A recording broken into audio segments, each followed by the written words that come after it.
invite à ouvrir vos Bibles ou ouvrir vos écrans. Au texte de 2 Samuel, le chapitre 13, on va voir ensemble les 22 premiers versets. 2 Samuel 13, versets 1 à 22.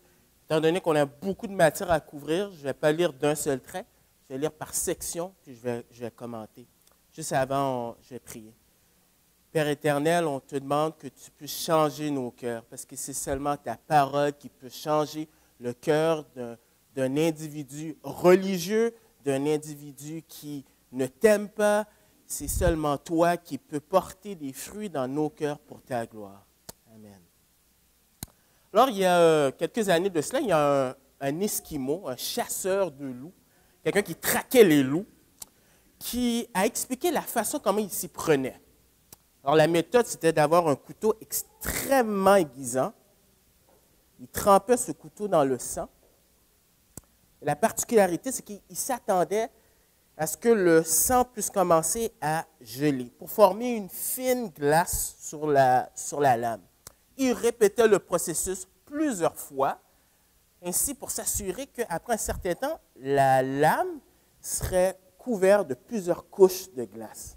Par la suite, il plantait le couteau dans la neige, attendait à la tombée de la nuit et s'en allait. Alors, dans la nuit, pendant les nuits arctiques, qu'est-ce qui se passait? Le loup venait parce qu'il sentait l'odeur du sang. Il commençait à lécher la lame. Au début, il n'y avait pas de problème. Mais au fur et à mesure qu'il léchait, la glace commençait à fondre. Et éventuellement, sa langue était en contact avec la lame et sans le savoir, il continuait à boire son propre sang. Le lendemain matin, à l'aube du matin, le chasseur venait et trouvait le loup qui était décédé. Alors ça, on a un exemple d'un animal qui est mort parce qu'il n'a pas su contrôler sa soif de sang. Malheureusement, ce n'est pas juste les animaux qui agissent comme ça. Les êtres humains créés à l'image de Dieu, on agit de la même façon lorsqu'on n'a pas la maîtrise de soi. Et le texte de ce matin nous parle de cela. Si vous êtes familier avec ce texte, on parle par exemple du viol de Tamar. Peut-être dans vos Bibles, vous avez peut-être comme titre viol de Tamar ou l'inceste d'Amon. Mais dans le texte, l'auteur veut montrer quelque chose de plus grand que ça. Pourquoi je dis ça? C'est parce que la structure du texte commence avec l'amour, premier verset. Au verset 22, on parle de la haine. Et au milieu se trouve juxtaposé l'amour et la haine. Et c'est quoi l'amour et la haine? C'est des émotions qui sont fortes. Mais dans le contexte qu'on voit ici, c'est des émotions qui sont non contrôlées. C'est pour ça que le titre de ce matin, j'ai décidé de l'intituler « Des émotions non contrôlées ». Je vous propose de voir 4 points qui tournent alentour de ce thème. Du verset 1 au verset 2, on va voir un amour déréglé. Du verset 3 au verset 10, on va voir un plan diabolique. Du verset 11 au verset 19, on va avoir des émotions démesurées. Et du verset 20 au verset 22, on va avoir des émotions qui sont mal gérées. Mais juste avant, juste pour mettre dans le contexte c'est le jugement de Dieu sur David parce que David a commis l'adultère, il a commis le meurtre. Et lorsque le prophète Nathan le confronte, il lui dit une série de conséquences à cause de son péché. Et une des conséquences, c'est au verset 10, dans le chapitre 12. Il dit « Maintenant, l'épée ne s'éloignera jamais de ta maison parce que tu m'as méprisé et parce que tu as pris la femme d'Uri, le Héthien, pour en faire ta femme. » Au chapitre 13, on nous introduit les gens de sa maison, c'est-à-dire ses enfants. Soit dit en passant, le conflit dure du chapitre 13 jusqu'au chapitre 20. Alors déjà, il y a un principe qu'on peut apprendre de ce contexte, c'est que oui, c'est vrai que Dieu pardonne. Oui, c'est vrai que David a écrit le psaume 51. Mais n'en demeure pas moins que lorsque tu pêches, il y a des conséquences. Paul dit dans Galates 6, verset 7, « On ne se moque pas de Dieu. Ce qu'un homme sème, il va le moissonner aussi. » Alors ça, c'est le contexte.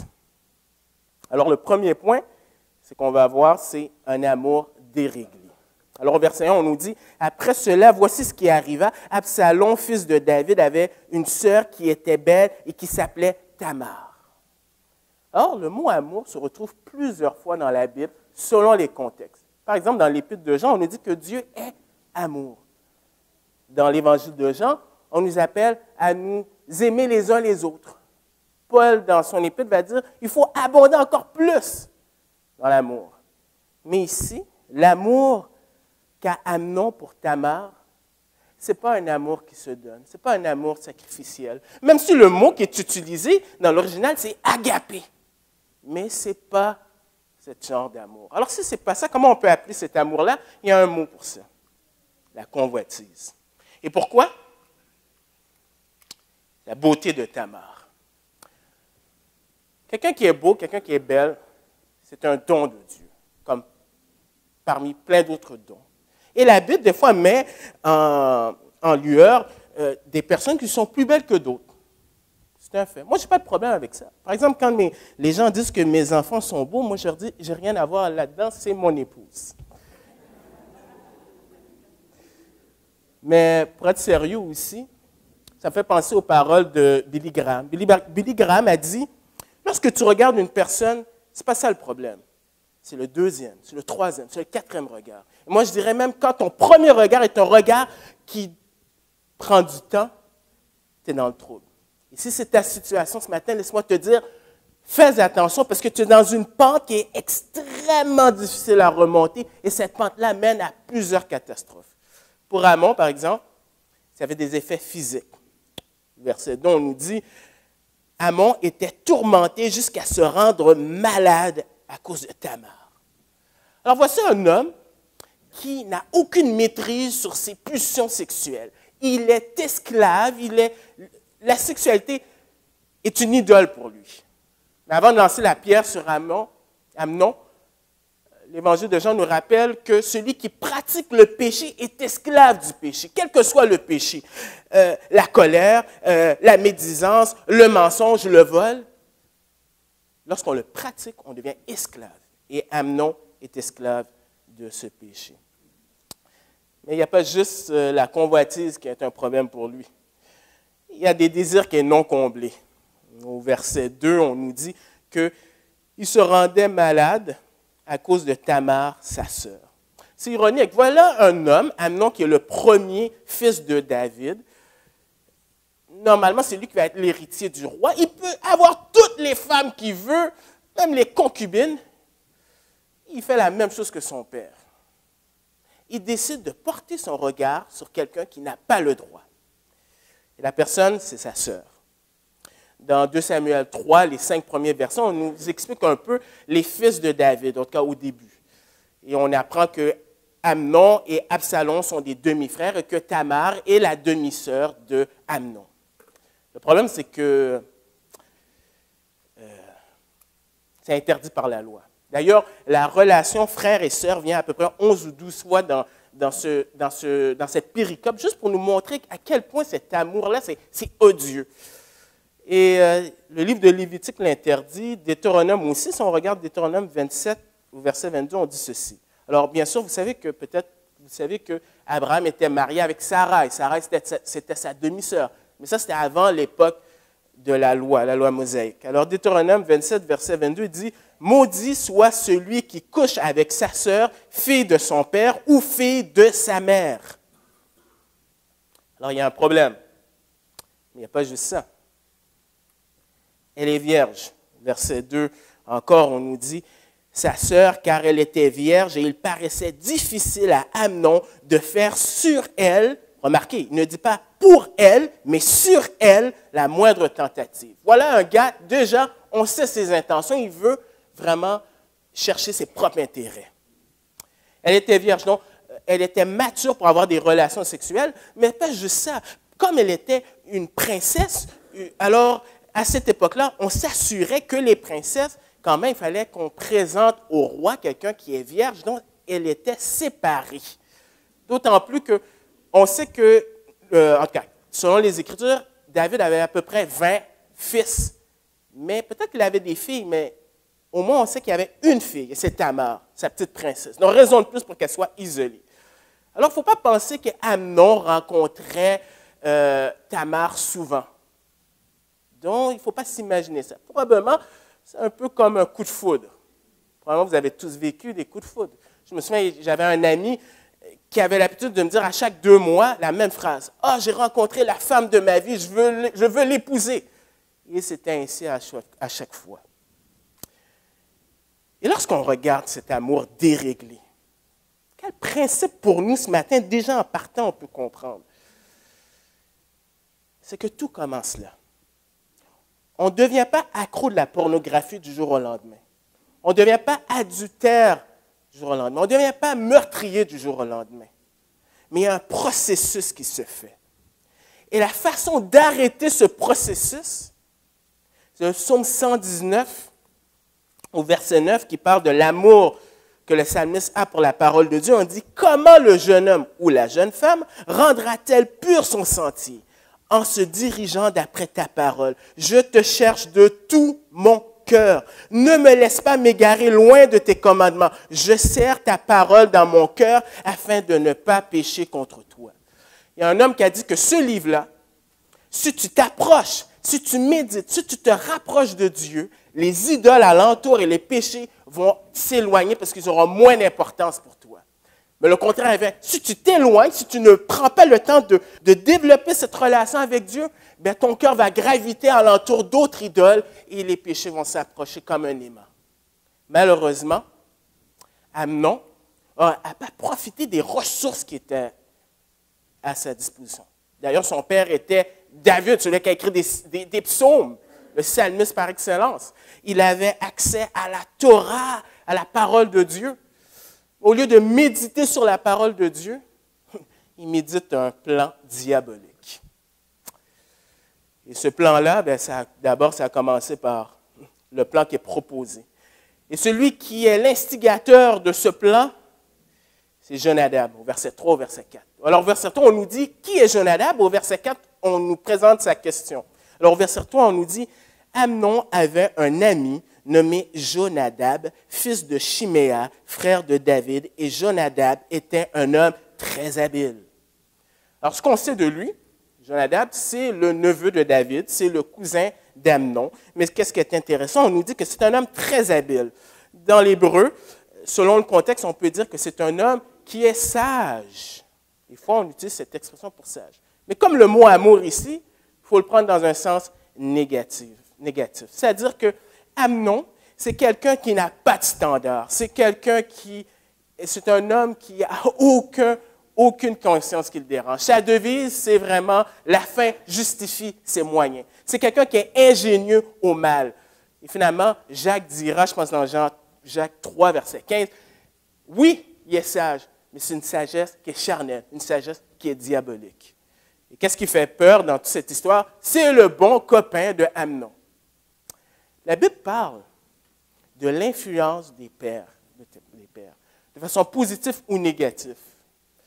Par exemple, Paul va dire dans 1 Corinthiens 15, je pense au verset peut-être 30 ou 33, il dit « Ne vous trompez pas, les mauvaises compagnies corrompent les bonnes mœurs. » Et ce matin, si vous êtes un parent, je vous encourage à savoir quelles sont les personnes qui fréquentent vos enfants, quels sont les amis de vos enfants.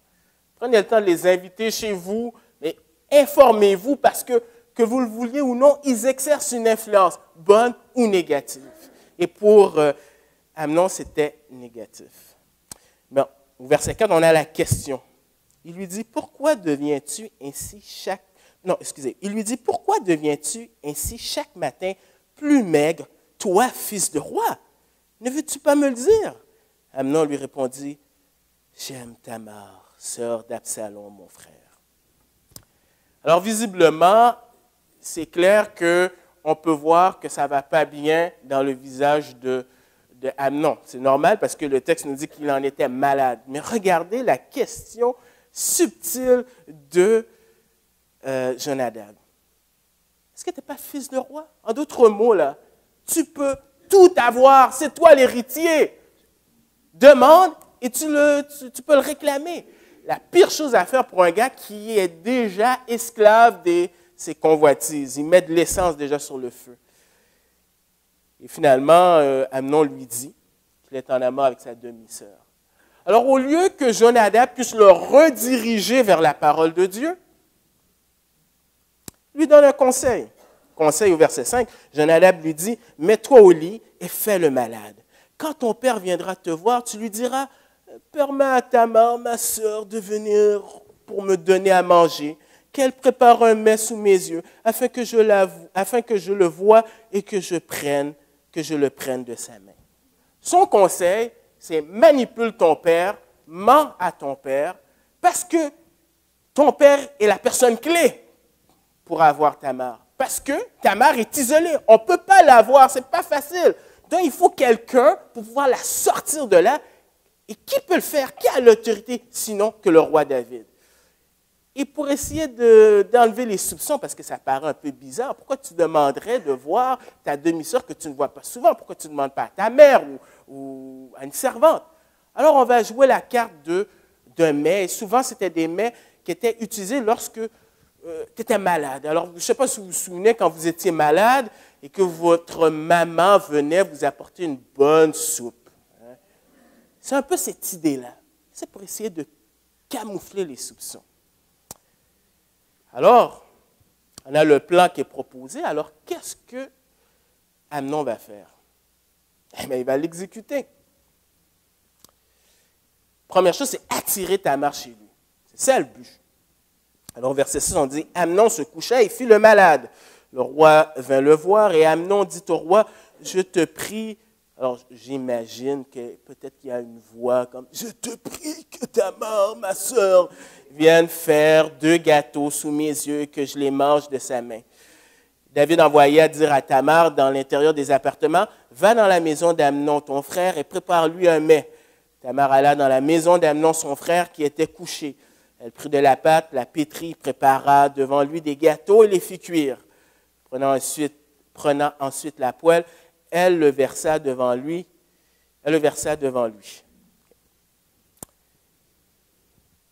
Quand on voit cette partie-là, je vois 2 contrastes. Je vois un fils qui ment et qui manipule son père, et je vois une fille qui est obéissante à son père. J'ouvre la parenthèse. Tamar n'est pas seulement belle physiquement, mais il y a des qualités aussi qui sont attirantes. Elle est obéissante à ses parents. Le reste du texte va nous dire que c'est quelqu'un qui connaît les Écritures. Elle est chaste. Et si vous êtes un homme célibataire et que vous cherchez quelqu'un, souvenez-vous qu'est-ce que Proverbe 31, verset 30 dit, la grâce, elle est trompeur, la beauté, elle est vaine, mais celle qui loue l'Éternel, c'est celle qui craint l'Éternel, c'est elle qui sera louée. Alors, cherchez ce genre de femme-là. Aussi, ça s'adresse pour les hommes aussi. Si vous cherchez aussi, ça s'adresse pour les femmes maintenant. Wow! Si vous cherchez un homme selon le cœur de Dieu. Non, je ferme la parenthèse là-dessus. Alors, il l'attire. Mais, il semble que ça ne suffit pas, parce que le plan, ce n'est pas juste de l'attirer. C'est déjà beau, mais c'est d'être seul avec elle. Est-ce qu'il avait prémédité cela dès le début? On ne sait pas. Mais une chose est certaine, il passe au plan B. Mais Amnon refusa de manger. Il dit, faites sortir tout le monde. Est-ce que Tamar était accompagnée aussi de d'autres personnes, de servantes? On ne sait pas. De toute façon, c'est une princesse. On ne sait pas.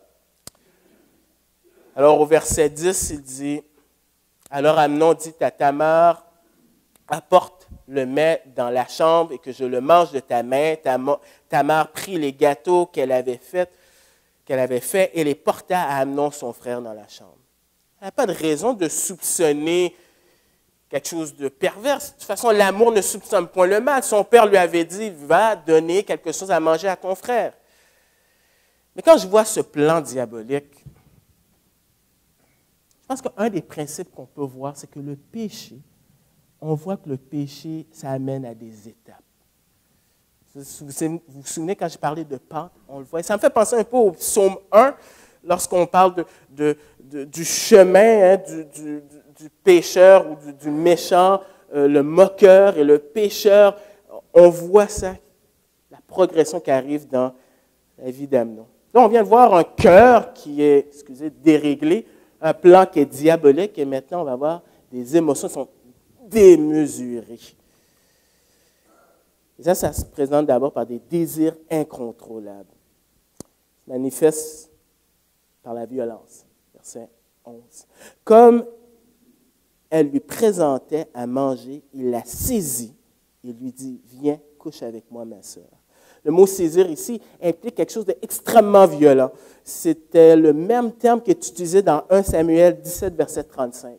C'est-à-dire que lorsque le roi Saül demande à David, « Eh bien, quels sont tes acquis pour pouvoir aller combattre Goliath? » Et David lui dit, « Quand je m'occupais des brebis, je combattais le lion et l'ours et je le saisissais par la gorge, je les frappais et je le tuais. » C'est le même terme, c'est-à-dire qu'il l'a pris de façon violente.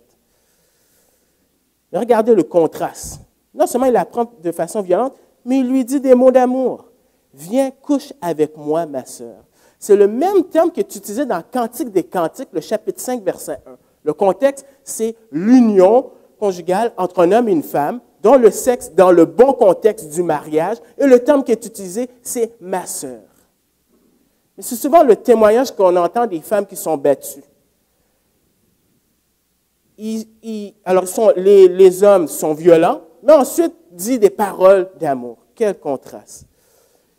Ça me fait penser un peu à la femme de Potiphar dans Genèse, lorsqu'elle attrape Joseph pour dire « Viens, couche avec moi ». Joseph a pu s'enfuir, mais pas Tamar. Verset 14, on nous dit « Il lui fit violence, la déshonora et coucha avec elle. » En d'autres mots, il l'a violée. Je ne sais pas combien il y a de viols qui se font au Québec par année. En tout cas, qu'on est au courant. Mais ça date depuis longtemps, depuis le début de l'humanité. Il est violent. Et on aurait pu dire, mais qu'est-ce qui a amené Amnon à agir ainsi? Pourquoi il a fait ça? C'est parce que lorsqu'on n'a pas la maîtrise de soi, vous savez quoi? On ne peut pas être raisonné. Pas juste au niveau sexuel. Dans n'importe quoi, une fois que tu es pris dans cet engrenage, une fois que ça devient une habitude, quand tu es là-dedans, impossible. Et voilà qu'est-ce qu'elle dit pour essayer de le raisonner. Elle dit 3 choses. Au verset 12, elle lui répondit, « Non, mon frère, ne me déshonore pas, car on n'agit pas ainsi en Israël. Ne commets pas cette infamie. » Première chose qu'elle lui dit, ce que tu fais là, c'est un péché. Nous, dans notre société, on n'aime pas dire ça. Le vol, on dit que c'est un emprunt. La vérité, le mensonge, on dit, bon, c'est une demi-vérité. Mais ta mère lui dit, ce que tu fais, c'est un péché. C'est un péché parce que en Israël, c'est le pays qui appartient à l'Éternel. Il y a des règles. Les païens peut-être peuvent faire, les non-juifs ou ceux qui ne connaissent pas Dieu peuvent faire ce qu'ils veulent, mais en Israël, on ne fait pas ces choses-là. Dieu a mis sa loi, on ne fait pas ces choses-là. En faisant ça, tu pèches contre Dieu et tu es en train de dire, Dieu, ce n'est pas important. Je suis mon propre Dieu, je fais ce que je veux. Ça, c'est ça le péché. C'est autonome. Donc, la première chose, c'est au niveau vertical. Deuxième chose, pour essayer de le raisonner, au niveau horizontal. Où irais-je, moi, avec ma honte? Si tu me fais ça, il n'y a aucun homme qui va vouloir se marier avec moi. Je n'aurai pas d'enfant. Dans une société où est-ce que tu n'as pas d'enfant, à cette époque-là, c'est une honte. Si tu m'aimes, ne fais pas ça. Si tu m'aimes, comme tu le dis, ne ruine pas ma vie. Mais elle continue, parce que l'horizontal, ça ne l'affecte pas juste elle, mais lui. Et quand on pêche, vous écopez, on écope aussi. Elle lui dit, maintenant, elle dit, et toi, tu serais comme l'un des infâmes en Israël. Infâme, c'est-à-dire, ça a la même racine que insensé, que nébal. Pas insensé dans le sens intellectuel, mais au niveau moral, au niveau spirituel. Il dit, ne te comporte pas comme ça. C'est toi qui es supposé être le futur roi. Un roi ne fait pas ça. Tu ne peux pas faire ça. Si tu fais ça, tu vas perdre ta réputation dans ce pays-là. Ta réputation, ton honneur, c'est plus important que la vie. Ne ruine pas ta vie. Et pas juste ça, elle lui dit une troisième chose, une suggestion. Maintenant, je te prie, parle au roi, il ne s'opposera pas à ce que je sois à toi. Est-ce qu'elle essaye de gagner du temps? Est-ce que aussi, vous savez, des fois quand on est dans des situations désespérées, on essaye n'importe quoi? En d'autres mots, si tu veux coucher avec moi, là, faisons-le dans le contexte du mariage. Tu pourras coucher avec moi autant de fois que tu veux. Et pourtant, le verset 14 nous dit, mais il ne voulut pas l'écouter. Normal. Pas de maîtrise de soi. C'est ironique parce que Amnon n'écoute personne dans cette histoire-là. La seule personne qui l'écoute, c'est Jonadab. Et écoutez, là, je veux pas, mon but, c'est pas de faire du légalisme. C'est pas ça. Mais on est appelé à avoir du discernement. Parce qu'il y a des Jonadab à l'école, il y a des Jonadab au travail, il y a des Jonadab dans les médias. Et lorsque il y a une émission, par exemple, quand j'entends que l'émission la plus connue, la plus écoutée au Québec, c'est Occupation Double, et que des enfants du primaire ont accès à ça, je me dis, wow, il faut qu'on agisse, il faut qu'on ait du discernement, parce que les Jonadab, il y en a. Mais qu'est-ce qui est étonnant dans cette histoire-là, c'est qu'une fois que le viol s'est fait, il y a un revirement total. La haine et le rejet. Au verset 15, on dit, « Puis Amnon eut pour elle une forte aversion, plus forte que n'avait été son amour. » Dans l'hébreu, dans le français, on ne le voit pas, mais dans l'hébreu, il y a 4 fois le mot « haine ». 4 fois. Le péché, le monde, Satan te dit toujours, vas-y, tu vas avoir du plaisir. Mais on est toujours perdant à la fin. Toujours.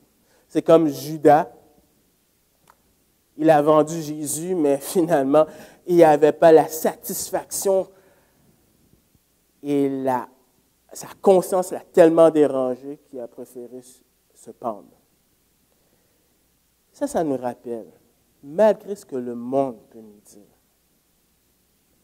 la seule chose qui peut combler le cœur d'un être humain, c'est la personne de Jésus. Parce que Jésus est venu pour donner la vie et la vie en abondance. Mais le monde va te dire, non, ça ne suffit pas. Et Amnon, dérangé par sa conscience qui le dérange, alors c'est le rejet. Il dit,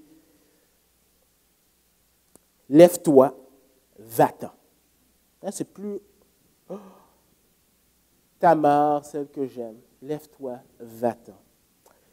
Elle lui dit, n'augmente pas en me chargeant le mal que tu m'as déjà fait. En d'autres mots, prends tes responsabilités. Parce qu'à cette époque-là, Deutéronome 22, verset 28 et Exode 22, verset 16 disent que quand tu couchais avec une vierge, ton devoir c'était de l'épouser et si le père ne voulait pas, tu avais une somme à payer. C'est comme quand vous allez, je ne sais pas, dans un magasin, il y a des assiettes, vous ne faites pas attention, l'assiette se brise, tu payes. Et on vit dans un monde où on ne veut pas prendre nos responsabilités. Puisqu'on est dans un contexte de sexualité, je vais prendre cet exemple-là. Par exemple, quelqu'un est enceinte, on ne veut pas, il faut éviter, donc on avorte. On fait du plagiat à l'école, ben écoute, tu as un 0, assume. Tu voles avec l'impôt, tu te fais attraper, tu dois assumer. Mais est-ce que vous pensez que Amnon veut prendre ses responsabilités? Remarquez la grâce de Dieu à travers Tamar. Il essaye quand même, à travers cette femme, de lui faire raisonner. Mais non. Sa réponse, c'est Il ne voulut pas l'écouter. En appelant le garçon qui le servait, il dit, qu'on l'éloigne de moi cette femme et qu'on la mette dehors et ferme la porte après elle. Vous savez, dans l'original, dans l'hébreu, c'est même pas marqué cette femme. C'est cette chose, comme poubelle. Et il ferme la porte. Comme si pour montrer que c'est une agace. Lui, c'est un homme intègre, mais elle, t'as osé me tenter. Va-t'en. Et pour Tamar, c'est l'humiliation et la souffrance. Quel revirement. Elle venait, elle était une princesse avec un avenir, et maintenant elle retourne humiliée et à souffrance. Verset 18, elle dit, « Elle avait une tunique de plusieurs couleurs, car c'était le vêtement que portaient les filles du roi aussi longtemps qu'elles étaient vierges. » Un peu comme Joseph qui avait une tunique. Ça met juste l'emphase sur le fait qu'elle était mise à part pour un homme, pour le mariage. Et le serviteur d'Amon l'a mis dehors et ferma la porte après elle. Tamar répandit de la cendre, de la poussière sur sa tête, déchira sa tunique figurée. Donc, c'est cette idée d'une vie qui est ruinée.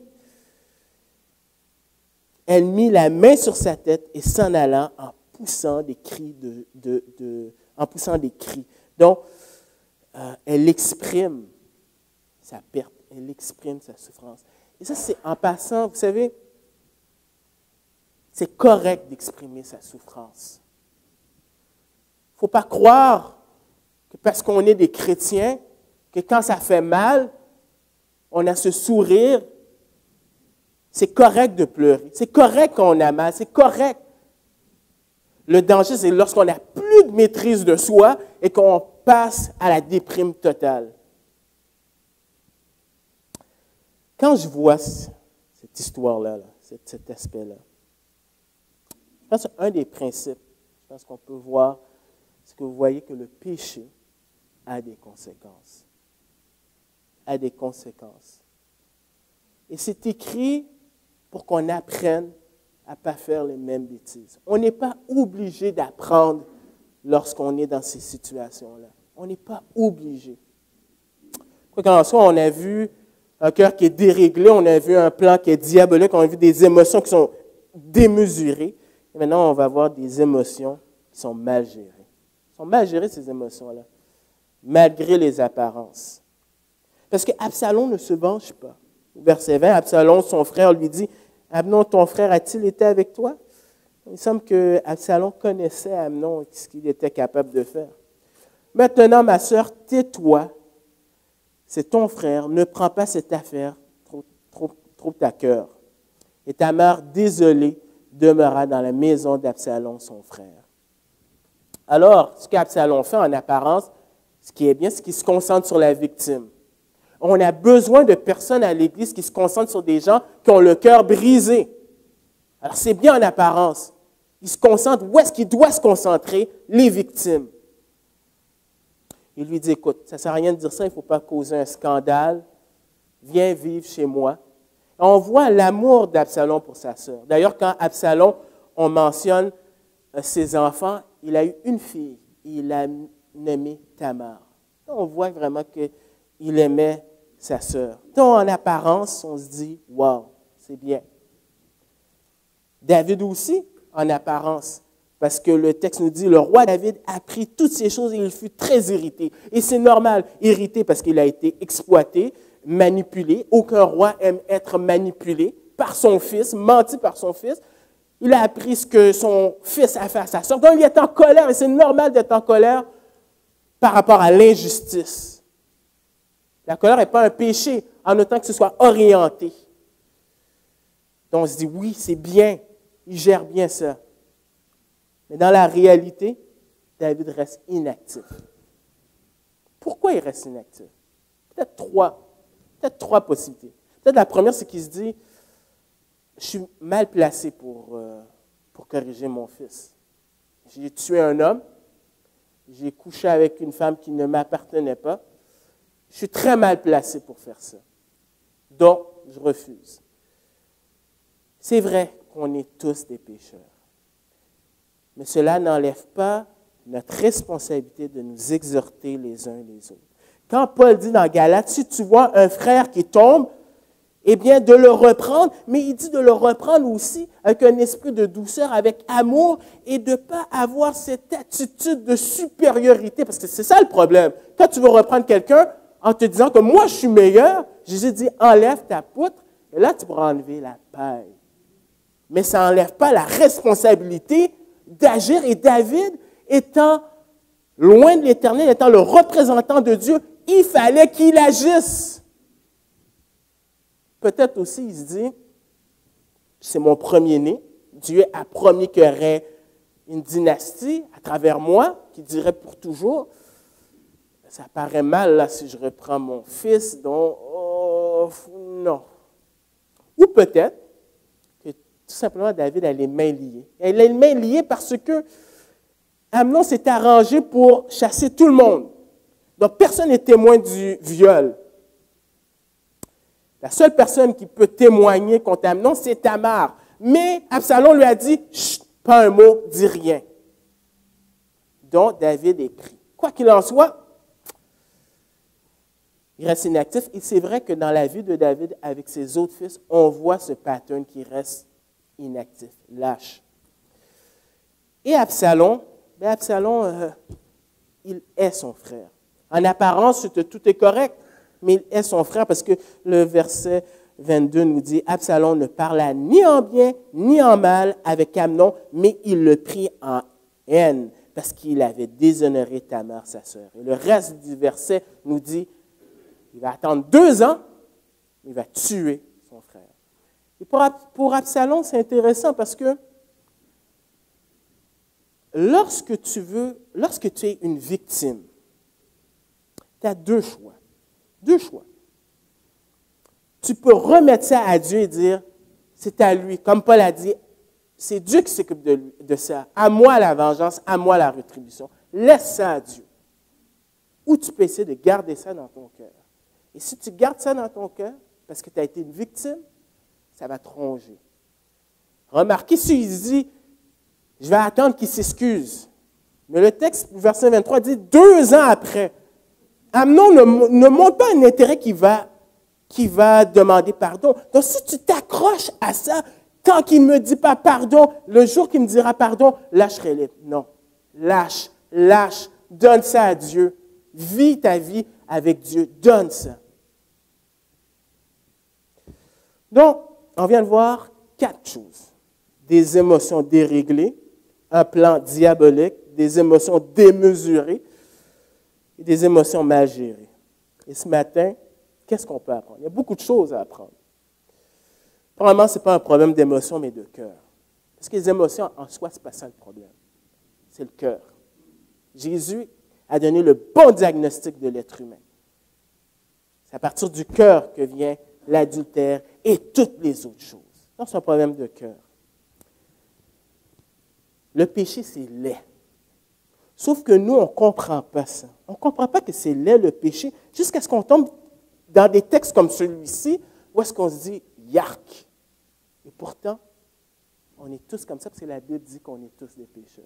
Il y a le marathon de Boston, vous savez, il y a un Québécois qui a partagé dans les nouvelles, et puis il disait « Je ne peux pas croire que les gens peuvent être aussi méchants pour faire cela. » Oui, la Bible le dit.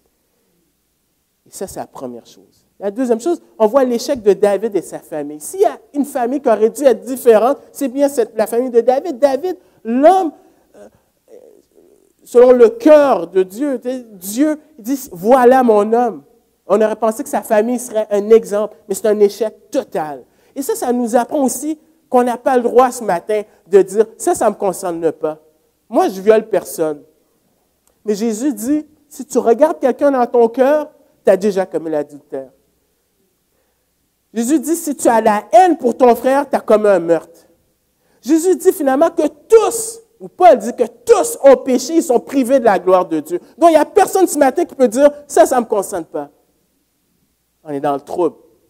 Notre situation, elle est désespérée. Et si vous réalisez cela, c'est une bonne chose. Parce qu'on voit aussi la grâce de Dieu malgré tout. Dieu est tellement grand qu'il va prendre nos lacunes, nos bêtises, il est capable de transformer ça pour sa gloire. Parce que vous vous souvenez, j'ai dit que les problèmes de David, c'est du chapitre 13 jusqu'au chapitre 20. Mais qu'est-ce que Dieu va faire? Dieu, malgré l'adultère de David, va prendre de cela, il y a Salomon qui va naître. Et même à travers toute cette situation-là, Dieu a été avec David. Il a préservé David. La dynastie a été préservée. Et même elle a été préservée jusqu'au petit-fils de David, Jésus, qui lui a été tenté, mais qui a résisté, qui a été en contrôle. Et parce que Jésus est mort sur la croix, pour tous nos péchés de manque de maîtrise de soi, il a pris la colère de Dieu, il est ressuscité.